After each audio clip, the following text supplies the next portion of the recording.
आप देख रहे हैं लाइव इंडिया हर पल। बांकीपुर विधानसभा उपचुनाव की सरगर्मी साफ तौर पर बढ़ चुकी है। बांकीपुर विधानसभा में उपचुनाव को लेकर चुनाव तारीखों का ऐलान भी हो गया है।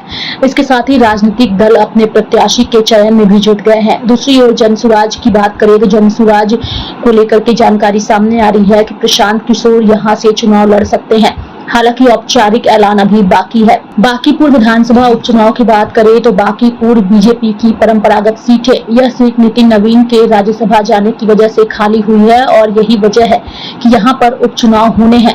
उपचुनाव को लेकर के भाजपा ने अभी तक अपने पत्ते नहीं खोले हैं। हालांकि प्रशांत किशोर की पार्टी जनसुराज ने भी अपने पत्ते नहीं खोले हैं, लेकिन कई तरह की चर्चाएं हो रही है। चर्चा ये है कि बांकीपुर से प्रशांत किशोर चुनाव लड़ सकते हैं।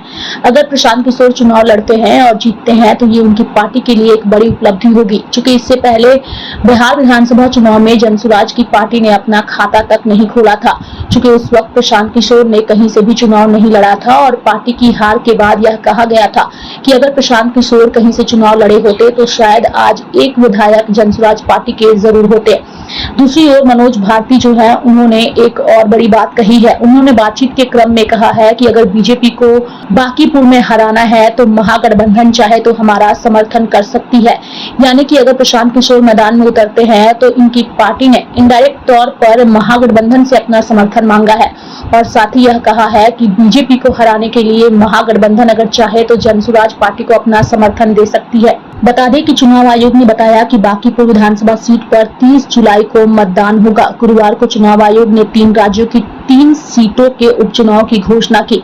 इनमें बिहार के बांकीपुर विधानसभा क्षेत्र का उपचुनाव 30 सितंबर 2025 को किए गए मतदाता सूची के अंतिम प्रकाशन के आधार पर होगा। यह सीट भाजपा के नितिन नवीन के इस्तीफे के कारण खाली हुई है। आयोग के अनुसार 6 जुलाई को उपचुनाव की अधिसूचना जारी होगी और नामांकन की प्रक्रिया शुरू हो जाएगी। 13 जुलाई तक नामांकन पत्र दाखिल होगा। 14 जुलाई को नामांकन पत्रों की जाँच होगी, जबकि 16 जुलाई तक नामांकन पत्र वापस लेने की अंतिम तिथि निर्धारित की गई है। 30 जुलाई को मतदान होगा और 3 अगस्त को मतगणना के बाद चुनाव परिणाम जारी कर दिया जाएगा।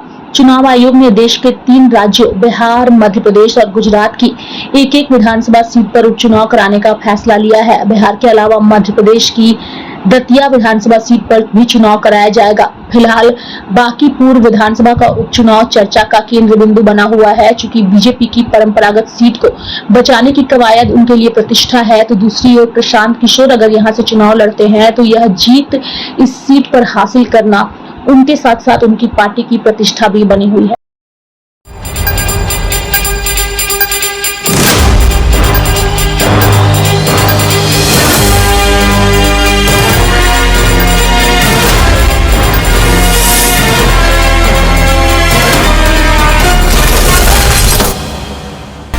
आप देख रहे हैं लाइव इंडिया हर पल।